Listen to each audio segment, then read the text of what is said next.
So good morning. I will just get my slides up before I start.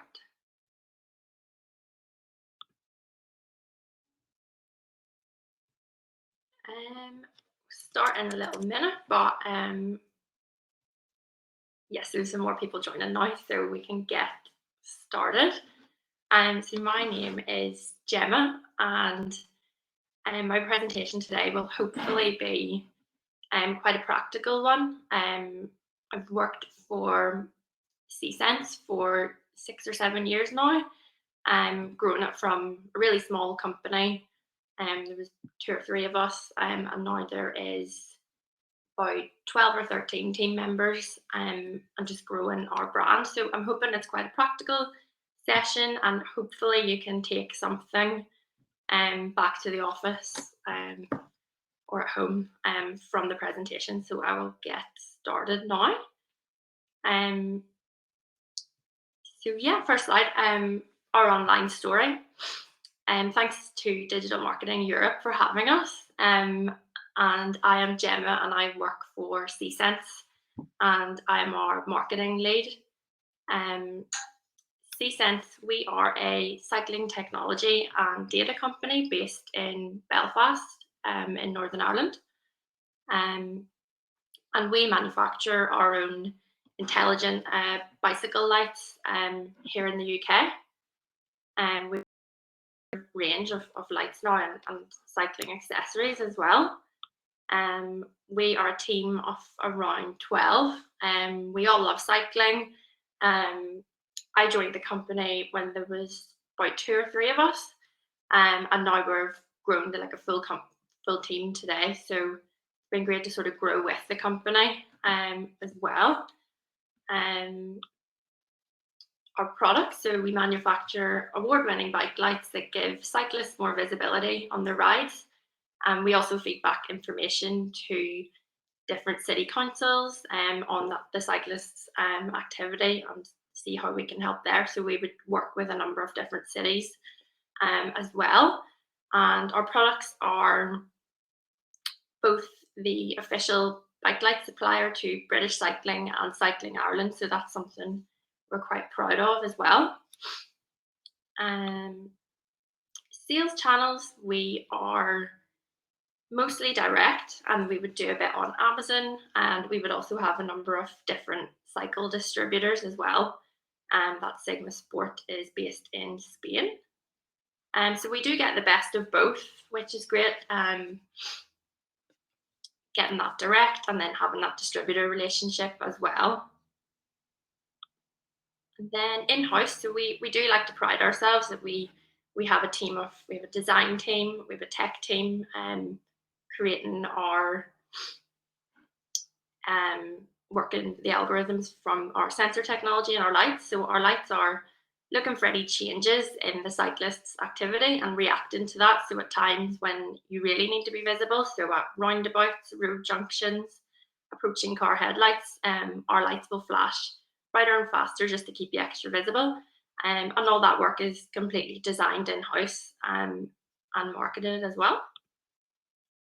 And then online channels. So we've actually launched all of our products through Kickstarter. And this bike light here, this was our most successful Kickstarter campaign that raised 180k in 30 days.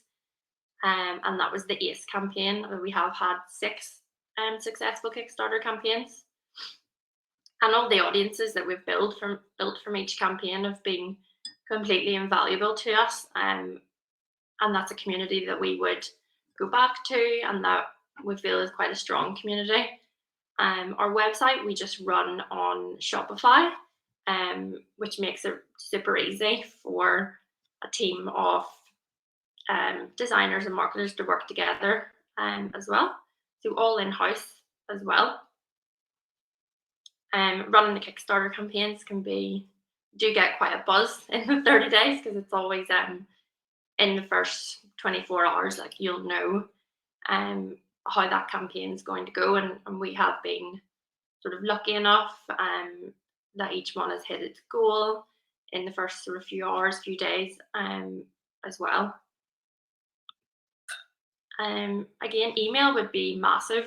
Um, for us, it would still be probably our biggest driver of revenue on our website.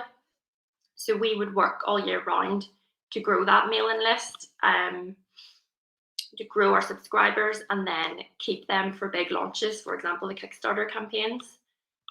One thing we do like to say is don't lose sleep over things like unsubscribes, because if you're using something like MailChimp, then that'll mean that you don't have to pay for them. So that's one thing we kind of go by. Cleanse out your inactive subscribers, and again, don't pay for them. And yeah, recent research from our subscribers have found that we still have quite a big proportion of people on our list who we like to call watchers. So they haven't quite converted yet, but they are quite engaged in the channel, in the emails. They're clicking through, they're watching the videos, and they still haven't converted. In analysis, we've also found that people can take up to 1 year to convert. Now our products would be at the higher end points, so that could make sense why as well. But that's just something we've learned. So it is that long game, and it is very much creating engaging content and keeping people entertained. And then whenever you do get something that will maybe make them convert at the end, that's great. And then the next one is just talking about, this is actually our new strategy that I wanted to share for building email subscribers, and it's something we have had brilliant success with recently. So traditionally, we would have maybe done your traditional thing of launching a massive competition. We've done things in the past like giving away £7,000 bikes, holidays to Mallorca on that bike, and all of those sort of campaigns worked really well maybe 3, 4, 5 years ago. Now I think competitions have possibly had their day, and this new strategy that I'm going to share is what is working really well for us. So what we do is we actually run surveys. We collect opt-ins for our newsletter through engaging content and topical surveys.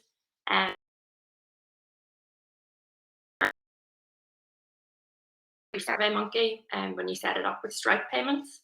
So we'll pick something quite engaging. So this one, for example, was how are you staying active throughout the lockdowns, which at the time was, it's hard to believe, but it was quite controversial at the time. And we would put out a Facebook ad, paid ad, block out our own community, so we're reaching totally new people, have an engaging question and link to the SurveyMonkey, and it will just get that sort of flow chart of organic engagement underneath. So it will be reaching small spend on it, and that's working really well at the moment. We have one running at about 13 pence an email, and we at the minute we've worked out sort of doing the maths that we are willing to spend up to £1 per email, because we know that will pay off by the rates after 1 year of them being a subscriber. But this strategy is a win-win too, because a lot of these things we can actually generate PR out of. So this one we were actually able to say that a certain number of key workers were avoiding public transport and using their bike to get to work, and there was sort of interesting things we were able to pull out of that. So they really are win-win, and we've been running those for about a year now. And then about strategic social posting, so it can be tempting to sort of blast to all. I actually saw someone in a session yesterday talking about this, to just put the same content, copy and paste it across all your channels. It's so tempting to do that, but try and be strategic about each channel. We do have different audiences from on Twitter than what we would have on Instagram, for example. And then again, we would try this 80-20 rule. So try, again, it's just a little thing to think about, but only talk about yourself 20% of the time, and then talk about engaging sort of topical around your industry 80% of the time, which can be tricky at times. For example, if we do have a product launch, which can be quite often. But just something to sort of think about. Don't just always shout, about yourself. Some things that work quite well for us would be teasers and behind the scenes content work quite well. Promote your best posts, so put money behind. Sometimes if you're organically posting and one works really well, you might think to yourself, oh, I'll not need to spend, but to me, that's the one that you should be putting budget behind. And key events would be huge for us. So here in the UK, we have sort of UK clock change in winter and summer, where at 5 p.m. the next day, it'll be substantially darker or brighter, and that's sort of when we do hit our key season. But people love cycling sort of in the summer as well, so we're quite lucky too. And this was an image just to show that you can have social media plans, you can have everything planned, but sometimes things just happen. So this cyclist in the middle was probably the world's best cyclist at the time. It was in 2017 or 18. So it's Chris Froome actually bought one of our lights just completely on a whim. And someone had emailed us in a photo and said, hey guys, you need to use this photo. And then of course that turned into a massive campaign, sort of look who's using our products in lovely Florida. So sometimes things just happen. Whereas you can have strict plans that you stick to. I think a lot of people find that with coronavirus too, but we will mention that as well later. Things like Instagram, think about yourself and how you use it. Would you view people's stories more, or would you view people's feeds more? My thing is just to think about yourself. You might watch people's stories more than you would go on their grid or view their posts. So make use of the little highlights and have them nicely designed. Influencer network is just sort of to show that the cost of free products versus advertising is massive if you do have a minimal budget, and it can give you an international reach for a tiny budget. There's images there that we would sort of never be able to take, customers international, and photos that we would never be able to get to do ourselves as well. Traffic and posting times is a good one. If you use your insights to sort of check your peak time for your followers. So this has changed massively this year with COVID for us.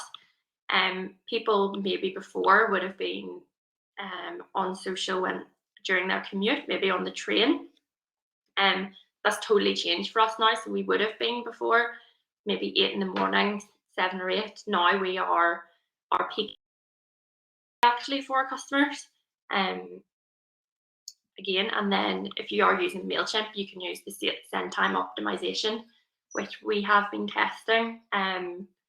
It's quite a new feature, I think, where they pick the best send time based on an average of your whole audience and when they would mostly open up their campaigns. Another one is payday sensitivity. So traditionally, we wouldn't launch a new product around the start of the month, middle of the month. If we would launch that around the end, around that payday time, just something to think about. Although a lot of consumers might not be sensitive to that at all, depends on the industry. Talking about scheduling, things like obviously Hootsuite and Buffer are quite popular, but we've now changed to just posting directly through the channels. So scheduling within Facebook Creator Studio for Facebook and Instagram, and Twitter directly now can schedule in. And I think very soon you'll be able to schedule in your stories. I know you can draft stories, which is great. Timing wise, for something to follow, I think it's always a big question, sort of how often should we be posting? Of course, it depends. On our Instagram account, we would post every few days with slightly more stories and customer reshare stories quite often. Twitter, we would try to be a little bit more active. I think that's fine to be a bit more active, so 1 to 5 tweets per day. Facebook, we follow no more than once per day. And again, another little rule we do sort of like to follow is if you have something good, you can have these plans in place. But really, what it comes down to is sort of, if you have something good to say, then say it. Don't just post blast out something just to stick to your timing schedule. And that's when you can sort of maybe post something not engaging, and that might sort of play with your stats. But for example, some weeks that we might have so much going on, a lot more to talk about, when some weeks there maybe isn't. So don't just try and blast something. I always find and do think about what what do you want out of this post? What do you want people to think about? What do you want them to click on, comment, and have a little sort of goal for each one. I'm going to go into a bit of paid stuff. So digital ads. We would do sort of highest to lowest. Our spend would be Google ads, Facebook ads, and then a tiny budget we would spend on Amazon ads. And this, for example, we would follow this really strict 30% CPA rule. So 30% cost per acquisition. So my boss will say to me, for every £30, $30 you spend, you need to be getting at least £100 or $100 back. So that's our 30% rule. And the lower I can get that, the better. So we traditionally wouldn't say, oh, this is our budget for this month. It would be just this, and whatever it is, whatever we can get, the better. So I like to think it's quite strict, and it's quite good to be this disciplined. But an ad, just for example, this one, we know that Facebook doesn't like sort of heavy graphics on your imagery.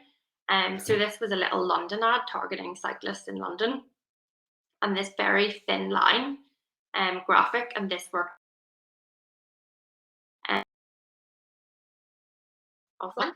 And then sort of retarget and lookalike by all means, but if you only do that, you're going to exhaust those people.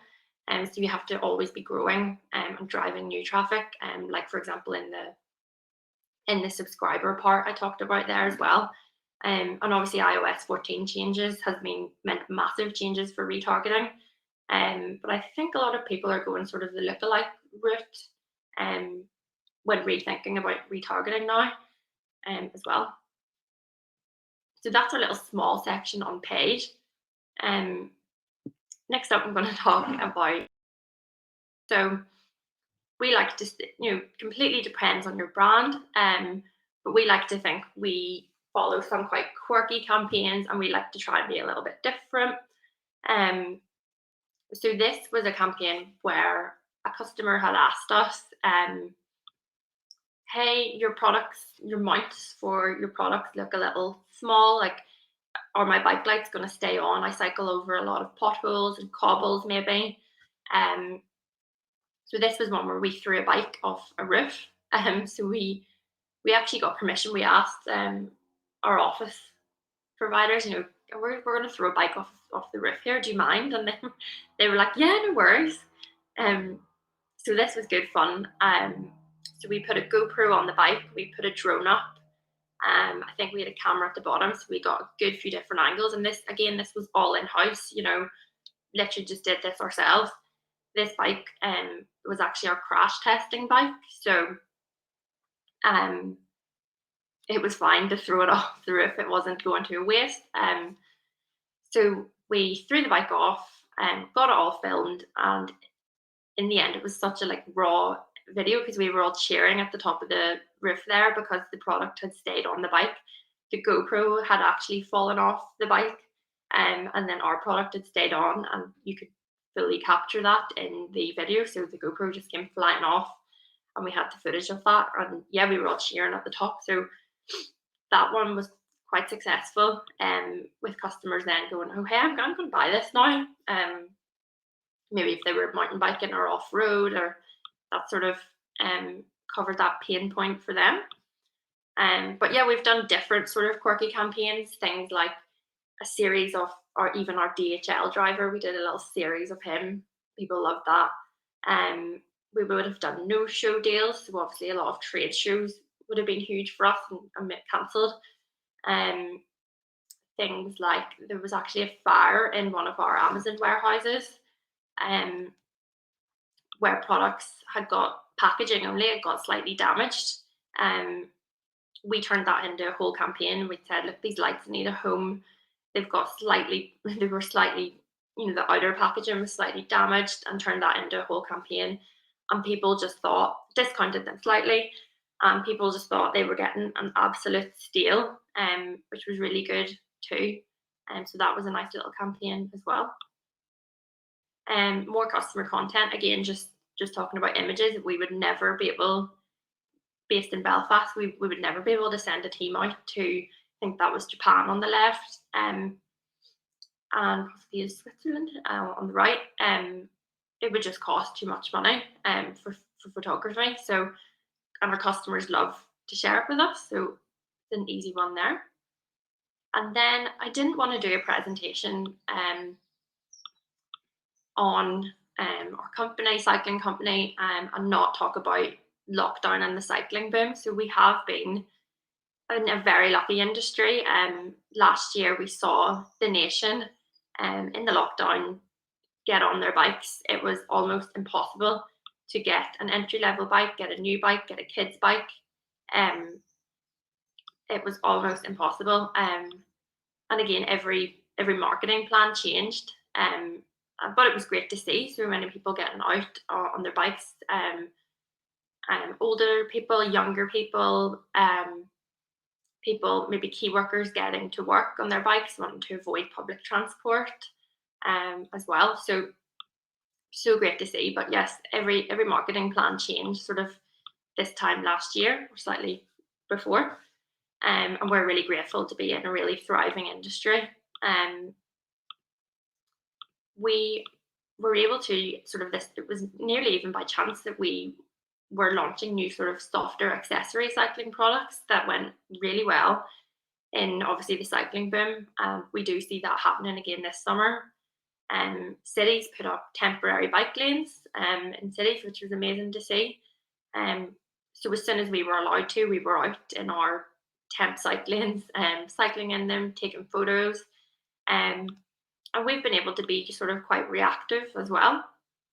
So our government here in the UK announced a voucher deal that was called Fix Your Bike scheme, where they give people a £50 voucher and to be able to get an old bike sort of roadworthy and back on the road. So we launched our own one sort of in response to that, Light Up Your Bike scheme.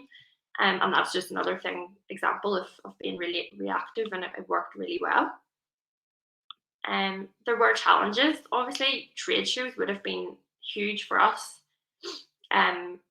Massive for sales, massive for reaching new customers and engaging with our customers. So we would have traditionally attended maybe 3 or 4 of these massive shows per year, generating new customers, engaging with them, getting feedback, and these things are massive. See that there's a trade show for everything, isn't there? But really huge for us, and that's was just gone, and we don't know really when these will be able to happen again. So we did have that challenge of how can we engage with people. So we did start testing live shows and live streams, which has been good fun. And that sort of allowed us to engage with people on that personal level, like almost face to face.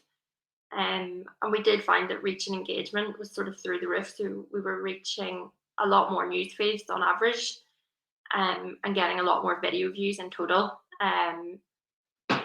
around sort of 6,000. And that's just no spend. So if we think we could go out and film a video, it might take us 2 or 3 days to film, take us even longer to edit, get us happy with it, and we would still organically probably get less video views than that, whereas we could just go on live um, and get that for an hour on live. So that was great to test. And obviously, Facebook does reward you for that. With this one, for example, was obviously there was giveaways and stuff. So that went really well. And we have tested them without giving away product, and they work almost just as well. But yeah, Facebook does reward you with your following posts with more organic reach. Facebook is also loving Facebook groups, obviously at the minute too.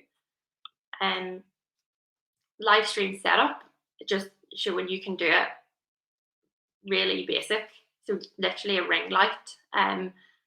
This one was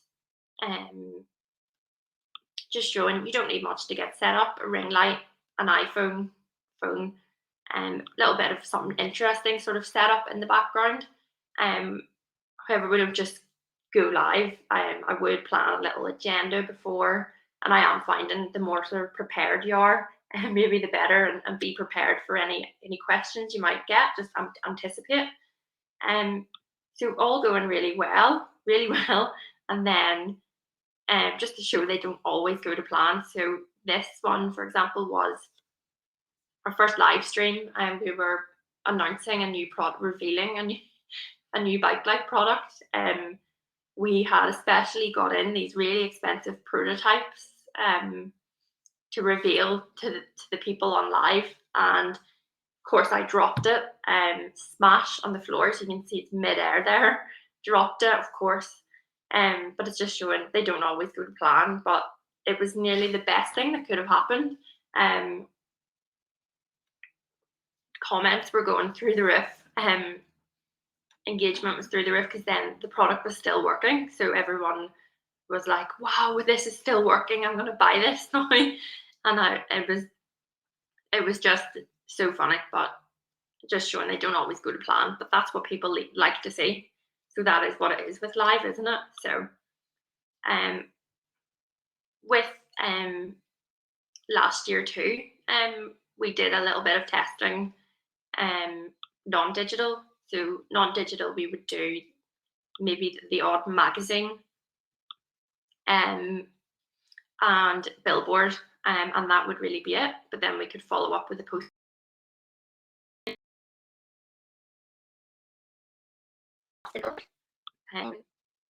as well, and we do put like a discount code on as well, just to track.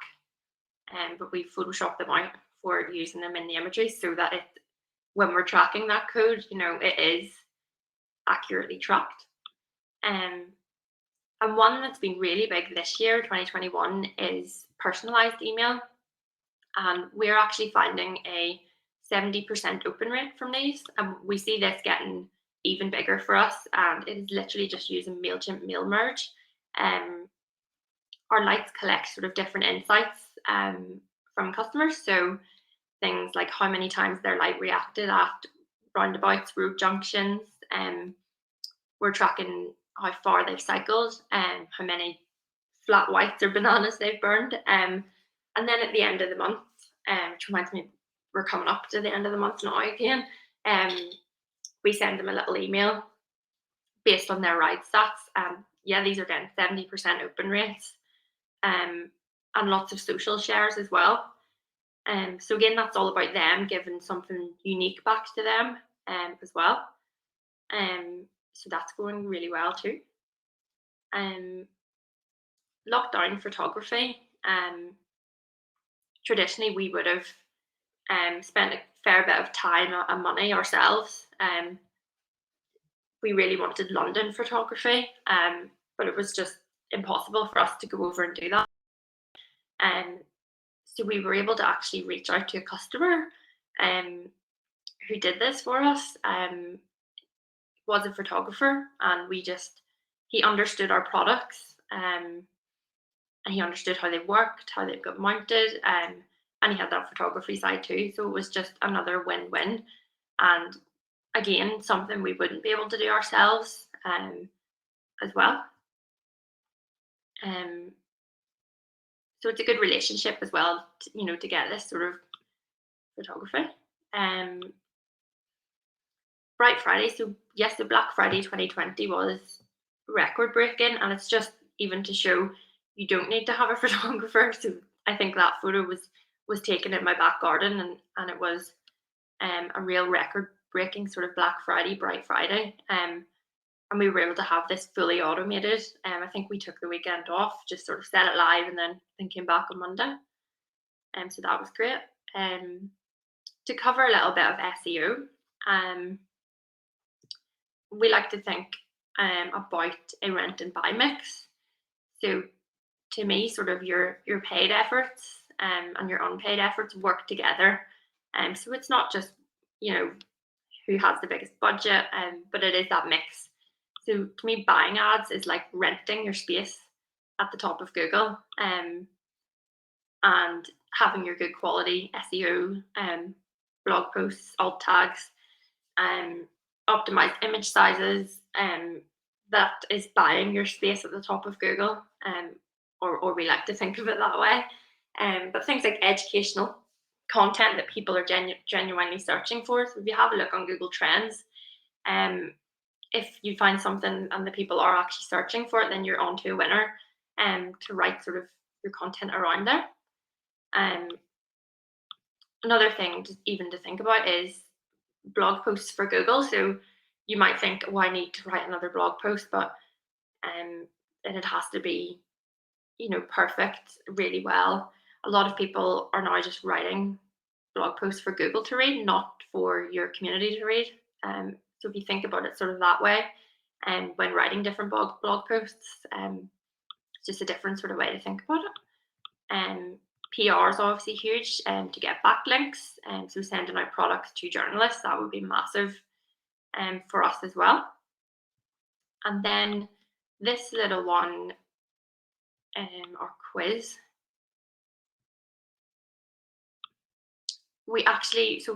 people were obviously doing their lockdown quizzes, and we thought, okay, we didn't actually seem to find many cycling sort of sport related ones out there, and so we just made a few, saying, different questions, some sporty ones, some sort of more urban ones.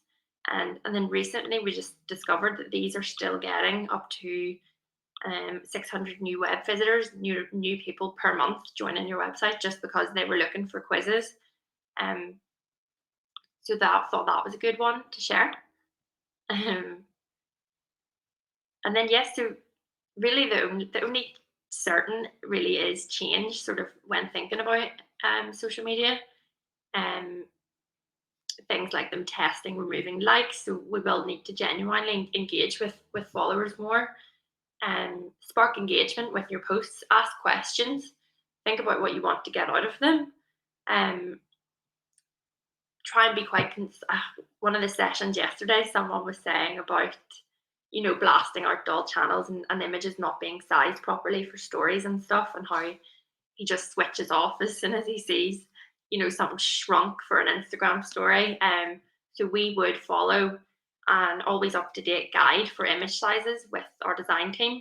I think my design team probably have them tattooed on them at this stage. But yeah, it is keeping it always up to date as well, because things can change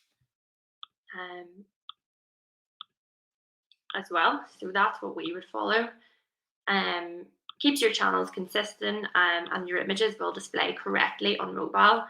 If you do, because we are using the channels directly, so scheduling within Twitter, Facebook, for example, we can then preview it, and to me it's a nicer preview. It's exactly how it is going to display on mobile and desktop, rather than using maybe Hootsuite, but to me sometimes they can just come out a little differently. Maybe it's just me. Social shopping is becoming obviously the way forward. So definitely have your products linked up to your socials. We use Shopify, so it is quite simple, having our catalogs linked up as well. But I do think social shopping is going to be, depends on the product. It might be more of an impulse, lower price product buy. But I do think that is going to go places as well. And there's Google Buy On program, which I also think could be quite big soon as well. So you've got Google Shopping, but Google Buy On is when you can, one click checkout within Google Shopping, and following that obviously Amazon model as well. You got Instagram TV and Reels and things are obviously picking up as well. Um, but again, yeah, this was just an example of another campaign. So of things sort of constantly changing. So last sort of April, we were in a lockdown. Everyone was cycling indoors, and the sun was. I mean, here in the UK, the sun was splitting the trees, and we were inside and working out indoors. Then proper summer comes around, sort of July, August. We're allowed back out on our bikes. We're allowed out on the roads, and of course, the rain is lashing it down. So just memes like that, sort of people, and we find people like things about the weather to talk about the weather, as well. So that was one. Um, Again, things are always changing. Be reactive to things, and jump on things. Um, was it next week is May the 4th for Star Wars Day? But yeah, have your content plan. But do follow that. The things, sometimes things just happen, and sometimes things just come out of nowhere, and you do have to maybe scrap your plan for a few days as well. Um, Sort of the big answer, what is, I find marketers, we're always thinking, what is the next big thing that's going to make us, what is the secret sauce that's going to make us, make this video viral, make our website blow up, is there a secret sauce? I don't think there is a secret formula solution to it all. But to me, sort of the best place that you can start, and the best place that you can really, is to keep your customer service and your community at the heart of what you do. Um, we sort of aim to reply to all customers within one day. Customer service, I do think, is really at the heart of any marketing plan. Really believe that. So that's just an image of us with some local cyclists who actually filmed with us, as well. And the best way to learn, to make um,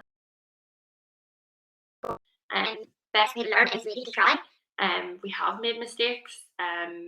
Again, keep customers at the heart of everything you do.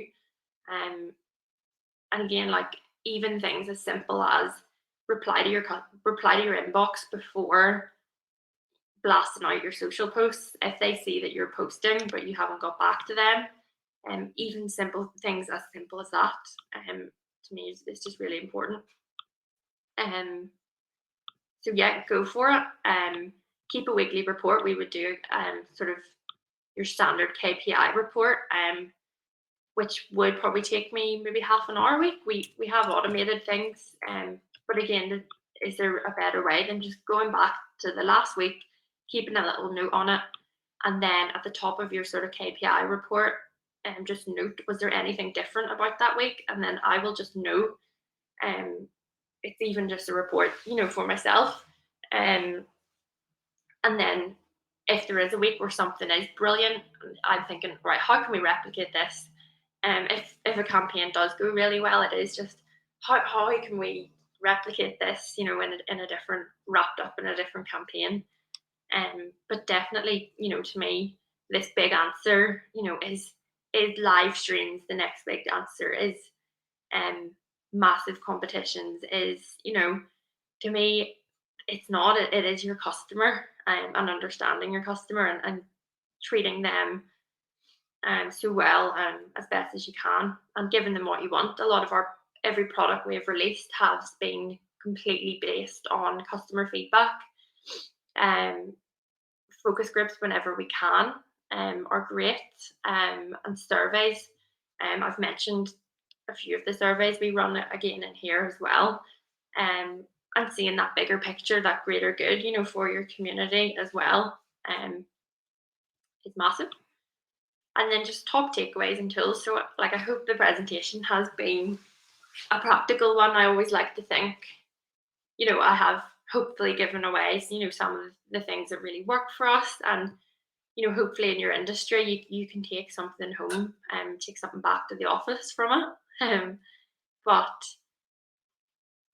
really, sort of top takeaways for me is, for each post, for anything you do, have a mini goal for it. Just think, what is the goal for this, even if it's like a story, something as small as that. Have a little goal for it. What do you want to get out of it? So I love the idea of that. And another sort of top takeaway, if growth is one of your goals for the quarter, say, why don't you just focus on maybe one channel's growth? So say, I really want to grow my subscribers this quarter, or I really want to grow my Facebook likes this quarter. It's more, to me, you're more likely to get it. And you're more likely to get that goal if you just pick one. Saying, oh, I want to grow each channel by 25%, it might be a bit much, and you're maybe taking on a bit too much. But to me, you're more likely to get it if you really, really focus on one. And even if it's an ambitious sort of goal as well, our goals would be sort of super high. And then just it's getting as close to that goal as you can. Another top takeaway: have your product ready in your social shops. Most of you guys probably do. Top takeaway: email. Yeah, just don't just think, what is the next big thing. Email is still huge for us, and I'm sure it is for many. Don't go too mad on your subscribers and bombarding them. We really don't. We would work on building that list and having sort of as little salesy content as we can get away with until we really need to with the launch as well. Yeah, so don't focus on what is the answer, to me, what is the answer, what's going to change the world, or, don't be like that. Focus on each goal for each campaign, and being good to your customers. And yeah, the last takeaway was to try out using those surveys for PR and building your subscribers. So that little Survey Monkey model, where we would survey them on a topic, an engaging, almost borderline controversial topic, and survey people on that, and then give them a chance to opt into your community at the end of that survey, and see how you get on with that. The people that are filling out those surveys, we're finding, they're really switched on, engaged people, and they're the sort of people you want on your list, that are going to engage with your newsletters and whatever it is you send, your videos. So that's working, and it can be as little or as big as a budget as you need. Blocking out your own community so you're getting completely new subscribers as well. So that's our top takeaways. And then just looking at the timer, if there's any questions, you can pop them in the Q&A. But that is the prez, and I can go back to any that anyone would like, but I don't see any questions, so hopefully that's a good thing. Just saying, I've got a minute left, so I will let the timer run out. But yeah, thank you so much to anyone that's joined and had a listen, and thank you to Digital Marketing Europe for having us all the way from Ireland. So yeah, it's been great. It's earlier in the morning here where we are, so we've had an early start, but I do hope that you can even take away one thing from our prez. Again, that would be great as well. So thanks. Hope everyone enjoys the rest of their week as well. And I'll be checking out some more of the sessions as well. I'm actually going to take a screenshot.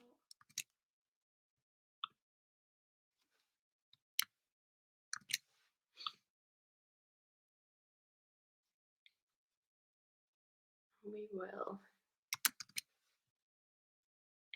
session. So yeah, hope everyone has a really good week and thank you so much.